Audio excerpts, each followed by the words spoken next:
Olá! Nosso trabalho é sobre mudança de hábitos alimentares em pessoas com obesidade. As alunas são Bruna, Raquel, Rosane, Sabrina e Vanessa. Na construção de hábitos alimentares, estruturas teóricas contemporâneas enfatizam que os comportamentos de saúde são produto da ação sinérgica entre fatores individuais, sociais, ambientais, políticos e econômicos. Dentre estes fatores envolvidos no comportamento alimentar, é preciso observar os fatores individuais, por exemplo, biológicos, como genética, sexo, idade, os demográficos, o salário que a pessoa recebe, ou seja, os valores os quais a pessoa tem para poder obter os seus alimentos, estilo de vida, suas habilidades e comportamentos, cognição, do ambiente social, família, amigos, parceiros, do ambiente físico, a casa, o local de trabalho, escola, o que a pessoa faz depois da escola, vizinhança, comunidade, restaurantes, redes de fast food, os supermercados, as lojas de conveniências que frequenta. E ainda os ambientes de nível macrosocial, o uso da região a qual a pessoa habita e o transporte, sistemas de saúde, os programas de assistência alimentar que existem no local onde a pessoa reside, estruturas políticas e governamentais e as políticas públicas, produção alimentar, sistemas de distribuição, sistemas econômicos, políticas alimentares, agroculturais, mídia, marketing de alimentos. Ou seja, todos esses fatores, todos esses aspectos devem ser levados em conta quando é analisada uma mudança de comportamento alimentar ou uma dificuldade em se realizar uma mudança alimentar positiva.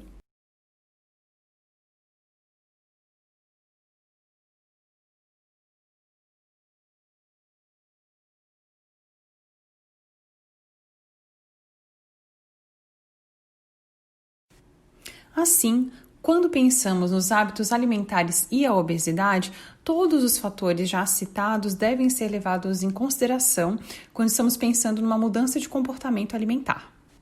Muitas escolhas são baseadas na oferta ou não de determinado alimento, gerando uma relação não apenas genética ou biológica, mas também do ambiente físico e macrosocial. Dessa forma, é difícil imaginar uma demonstração científica definitiva da causa da epidemia da obesidade, porque as mudanças ambientais da população são difíceis de isolar e manipular experimentalmente. É mais fácil eliminar explicações simplórias da obesidade, como aquelas baseadas nos macronutrientes dietéticos individuais. Explicações mais plausíveis evocam mudanças complexas no ambiente alimentar como um todo e as alterações associadas em comportamentos alimentares normativos. Além disso, uma confluência de mudanças ambientais interrelacionadas, além do ambiente alimentar, como diminuição da atividade física ocupacional, provavelmente desempenhou papéis importantes moderadores no desenvolvimento da epidemia da obesidade.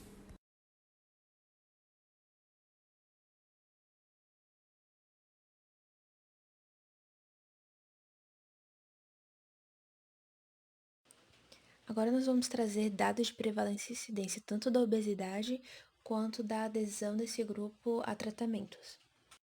O IBGE aponta que em 2019 no Brasil, cerca de 61,7% da população estava com excesso de peso, sendo que desses aproximadamente 20% são obesos já. A princípio, o crescimento maior da obesidade foi entre os adultos de 25 a 44 anos, apesar de que todas as faixas etárias têm sido afetadas grandemente com a obesidade. Em 2018, cerca de 13% das crianças brasileiras eram obesas e 7% dos adolescentes também. Em escala mundial, 1 em cada 8 adultos é obeso, sendo que os países com maiores índices de obesidade são o México, com 32,8%, seguido de Estados Unidos e Síria. A obesidade tem sido há alguns anos tratada como pandemia, devido à sua grande escala. Se tratando da mudança de hábito, principalmente alimentar desse grupo, nós gostaríamos de apresentar dados a respeito da adesão destes a tratamento, tanto a parte de mudança de alimentação, quanto exercício físico, medicamentos, etc. O primeiro artigo que traz informações a respeito disso foi publicado em 2011, e na discussão é feita ponderação sobre a dificuldade de encontrar dados como esses em artigos e revistas, e realmente são poucos os estudos sobre isso. Contudo, esse artigo, de título Educação Alimentar na Obesidade, Adesão e Resultados Antropométricos, é um projeto desenvolvido em 2005 na Universidade de São Paulo, em Ribeirão Preto. O projeto incluía atendimento multidisciplinar, composto por profissionais de nutricionistas, psicólogo, educador físico e, inclusive, alunos da graduação em enfermagem. Tinha duração de 10 semanas, com um encontro semanal para orientação alimentar e apoio psicológico e 3 encontros semanais para realização de atividades físicas no Centro de Educação Física. O programa também era aberto à comunidade, para participantes em sobrepeso e obesidade. Foram considerados assíduos os participantes com faltas inferiores a 25% dos encontros. A adesão foi de 50% dos participantes. Se a gente analisar o gráfico ao lado, a gente pode perceber que indivíduos em obesidade grau 2 e grau 3 são poucos com relação a sobrepeso e obesidade grau 1. Mas o nível de desistência entre esses dois graus de obesidade, o 2 e o 3, foram maiores do que os não desistentes, mostrando uma dificuldade maior de adesão ao tratamento de acordo com a elevação do IMC. A perda de peso média foi de 3,9% e o percentual de indivíduos obesos caiu de 60,3% para 44,8%. Inclusive, alguns indivíduos encontraram em eutrofia por meio desse estudo. As orientações que foram realizadas pelo nutricionista, além de oferecer um planejamento dietético elaborado e um plano de educação alimentar individualizado, que visou a educação e adequação do peso corpóreo, teve essa conduta associada à prática de atividade física e mostrou que essas ações foram positivas com relação ao tratamento da obesidade, confirmando que orientação multidisciplinar e individualizada traz resultados positivos. O presente estudo não traz dados dos motivos da desistência, apenas suposições. Porém, um artigo de 2019, cujo título é Adesão ao Tratamento de Pessoas com Excesso de Peso, relata uma atividade semelhante à anterior, mas traz mais detalhes a respeito das dificuldades da adesão, mostrando que 65% dos indivíduos analisados tinham dificuldade de seguir a terapêutica no geral. E a adesão à atividade física foi semelhante à adesão de 50% citada no artigo anterior. Aqui ficou em 54,5%. Os principais motivos pelo qual não foi realizada a atividade física pelos indivíduos eram as limitações físicas, como fascite plantar, lombalgia, dores nas articulações, falta de tempo e também problemas de ordem emocional, desmotivação, preguiça, desânimo. Com relação à adesão à dieta, cerca de 74% informaram que seguiam a dieta, mas 46% desses apenas que faziam de forma regular. As dificuldades citadas para não seguir a dieta eram principalmente as dificuldades relacionadas aos horários das refeições, à disponibilidade financeira e à quantidade dos alimentos. Em um outro estudo, de 2019, relacionou a obesidade e a adesão ao tratamento medicamentoso. Foram entrevistados 45 indivíduos, a maioria com IMC grau 3 e 7% apresentando IMC grau 2. Foi aplicado um questionário inicialmente, onde foi detectado 13 doenças crônicas, a maioria com hipertensão arterial sistêmica, transtornos gástricos, distúrbios osteoarticulares e diabetes mellitus. Nesse mesmo questionário, foi detectado o uso de 71 medicamentos diferentes, dando em média 4,3 medicamentos por paciente. E os mais citados foram omeprazol, utilizado para transtornos gástricos, metformina, utilizado no tratamento de diabetes, hidroclorotiazida, no tratamento de hipertensão arterial, e a fluoxetina, que é um antidepressivo. Foi aplicado o instrumento BMQ, que é composto por perguntas que identificam as possíveis barreiras à adesão quanto a 3 domínios: regime, crenças e recordação. No domínio regime, se trata das dificuldades do paciente em nomear os medicamentos, as doses utilizadas, etc. As crenças estão relacionadas às barreiras do paciente com os medicamentos que não funcionam bem ou que causam alguma reação adversa. E a recordação é referente às dificuldades de lembrar de tomar os remédios, já que são várias doses, às vezes por dia, ou muitos remédios. O resultado dessa pesquisa foi que 66,6% apresentavam uma provável não adesão ao tratamento, a maioria no domínio recordação, 82%, 76% apresentaram barreiras no domínio regime e 42% no domínio crença. Outro estudo, somente com hipertensos, relacionou que 60% apresentavam uma baixa adesão, 61% no domínio recordação, 55% no domínio regime e 33% no domínio crença.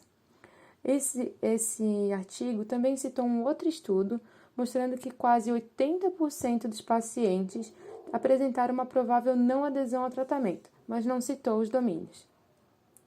Então, entender que os medicamentos por si só não promovem grandes impactos na perda de peso, mas eles podem sim ser coadjuvantes no tratamento, uma vez que podem auxiliar na adesão deste, bem como podem facilitar a atividade física. E além disso, entender as dificuldades do paciente também vai nos relacionar a trazer de uma forma multidisciplinar qual o melhor tratamento e a melhor estratégia para usar com esse paciente.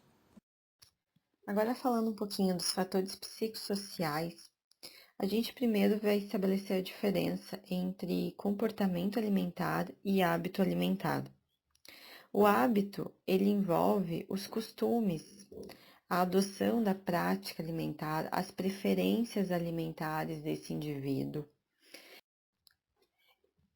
Entrando então nos determinantes que vão influenciar esse indivíduo nos comportamentos alimentares, a gente tem alguns determinantes aqui expostos, e a gente pode ver que peso e imagem corporal desse indivíduo, então como ele se enxerga, sua imagem corporal, vai determinar se ele vai sofrer alguma restrição alimentar, se ele vai buscar por alguma restrição alimentar, se ele vai desenvolver alguma insatisfação com o seu corpo.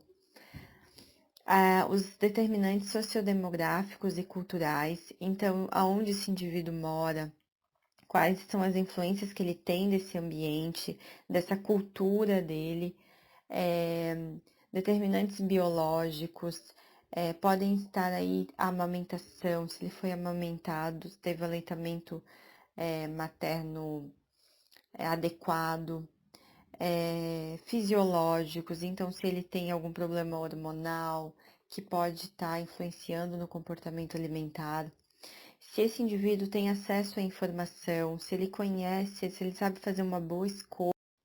Então a gente chega a um entendimento que existem vários modelos que propõem mudanças no comportamento alimentar, entre eles os modelos transteóricos, como já foi falado anteriormente, que ele tem níveis de motivações, o modelo de autorregulação, em que esse indivíduo ele vai ser motivado também a se autorregular no que ele vai comer. Ele vai motivado pela mudança, ele vai optar em se restringir de alguns alimentos ou não. Então, a gente chega à conclusão de que as mudanças no comportamento, ela envolve vários fatores. E para haver essa mudança, além de envolver todos esses fatores, todos esses determinantes que a gente falou agora anteriormente. Estratégias de mudança comportamental. A modificação comportamental do estilo de vida deve ser incluída nas estratégias de controle de peso. Os fatores psicológicos influenciam a perda de peso e, mais importante que isso, na manutenção da perda de peso em longo prazo. Wing e Will definiram que são bem-sucedidos no controle do peso os indivíduos que perderam intencionalmente pelo menos 10% do seu peso corporal e o mantiveram por pelo menos um ano. A gestão comportamental inclui várias técnicas, como autoconhecimento, gestão do estresse, controle de estímulos, técnicas de reforço, de resolução de problemas, recompensas, mudanças no comportamento, reestruturação cognitiva, suporte social e treinamento de prevenção de recaída. Estudos mostram que o aconselhamento em grupo apresenta resultados de perda de peso a longo prazo comparáveis ao aconselhamento individual, mas em alguns casos o aconselhamento individual inicial pode ser preferível para indivíduos gravemente obesos e para homens.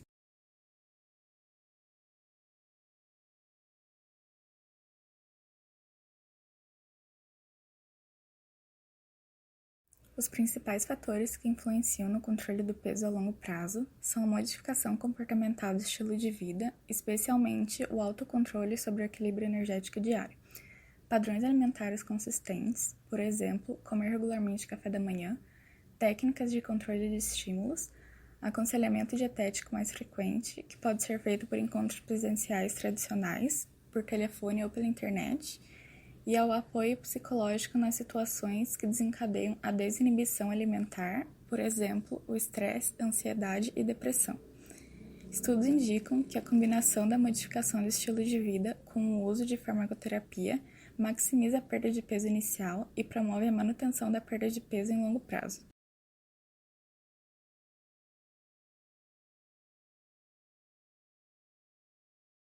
As principais estratégias para o controle do peso a longo prazo são a modificação comportamental do estilo de vida, especialmente o autocontrole sobre o equilíbrio energético diário. No automonitoramento, é solicitado que os pacientes obesos façam um registro diário e detalhado dos comportamentos específicos que influenciam a obesidade, principalmente a ingestão alimentar e a atividade física. É solicitado que os pacientes registrem o consumo calórico total e de gordura dos alimentos. A atividade física é registrada em minutos ou em calorias gastas. O objetivo principal desses registros é aumentar a consciência do paciente e do terapeuta sobre a frequência e as circunstâncias em que o paciente se envolve em comportamentos que apoiam ou sabotam os esforços para perder peso. Por exemplo, por meio do automonitoramento, os pacientes podem perceber que têm maior probabilidade de comer mais durante certas horas do dia, ou quando ele está estressado, deprimido ou entediado, ou ainda quando está na companhia de determinadas pessoas. Na educação, o paciente, na maioria dos programas comportamentais, recebe metas de calorias, de gramas de gorduras e de atividade física. Nesse sentido, é fundamental educar o paciente, principalmente sobre as funções da fibra alimentar, sobre os carboidratos complexos e sobre as gorduras alimentares.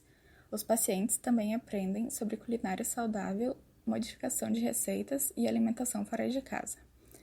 Na atividade física, os pacientes são geralmente incentivados a gastar um número de calorias por semana por meio de uma combinação de exercícios de estilo de vida, por exemplo, andar de bicicleta ao invés de dirigir, e exercícios programados, como, por exemplo, reservar um tempo especificamente para praticar exercícios. E, por fim, a técnica de controle de estímulos consiste, por exemplo, em carregar lanches saudáveis para reduzir o número de idas a máquinas de vendas automáticas. A estratégia de resolução de problemas geralmente são ensinadas para ajudar os pacientes a identificar barreiras potenciais à realização do seu programa, selecionar soluções possíveis para essas barreiras, implementar a solução e, então, avaliar a eficácia da solução.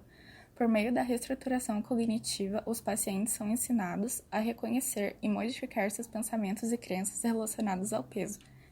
Para muitos pacientes obesos que têm um autoconceito pobre, a reestruturação cognitiva pode ser usada para substituir declarações negativas e punitivas por aquelas que são encorajadoras, fortalecedoras e afirmativas. Na prevenção de recaídas, os pacientes são ensinados a evitar que os lapsos se tornem recaídas.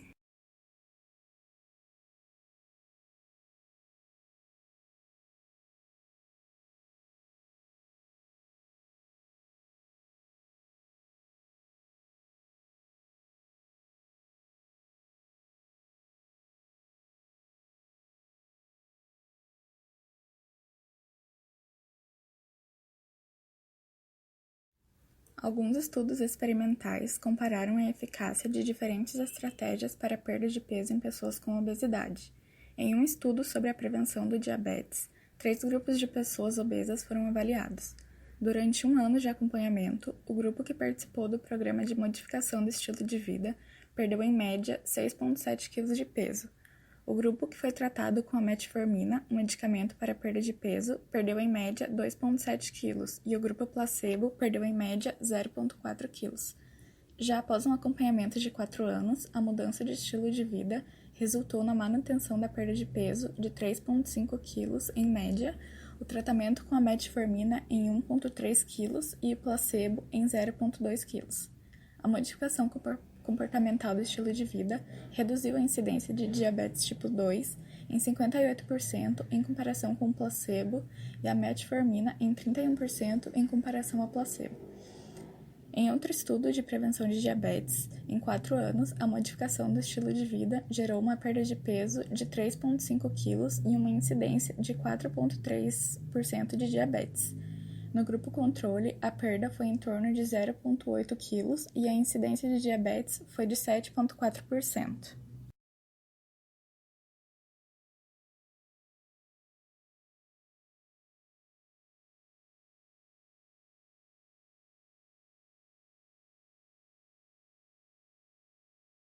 A gente trouxe a terapia cognitivo-comportamental, que é a psicoterapia mais indicada para o tratamento da obesidade, por apresentar ao paciente ferramentas como o auxílio de retorno ao controle, redução da compulsão alimentar e dos comportamentos compensatórios, e também por atuar de forma colaborativa, onde o terapeuta e o paciente elaboram juntos os planos de tratamento.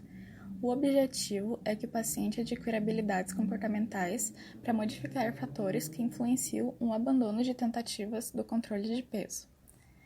A terapia cognitivo-comportamental é recomendada em casos de pensamentos disfuncionais, baixa autoestima, autoavaliação com foco no peso e formato corporal, perfeccionismo e hábitos alimentares inadequados. Na terapia, inicialmente é realizada a psicoeducação sobre a obesidade e compulsão alimentar, se houver. Também é explicado ao paciente o modelo cognitivo de manutenção da obesidade. Nesse modelo, mostrado na imagem, uma crença central leva a uma crença intermediária, que leva a um pensamento que provoca uma situação e reações emocionais e comportamentais. Um exemplo disso seria a crença central de que ser magro é fundamental para a resolução de problemas da vida e, portanto, pessoas obesas são infelizes e mal-sucedidas. Isso leva à crença intermediária de que ser magro está associado ao autocontrole, que leva ao pensamento de que se não estou no controle, então eu perdi todo o controle e por isso posso me fartar de comida. Tal pensamento leva à situação de comer em excesso e a emoções como tristeza e frustração. Nesse contexto, também são ensinados ao paciente técnicas de resolução de problemas. Além disso, são estabelecidas metas, pois elas ajudam a regular o comportamento e estimular a mudança. Por fim, é realizada a automonitoração, que consiste na observação e no registro dos comportamentos. Os resultados buscados com a terapia são a mudança de hábitos alimentares, diminuição da frequência de episódios de compulsão alimentar, diminuição da preocupação com o corpo e forma física e emagrecimento e manutenção do peso a longo prazo.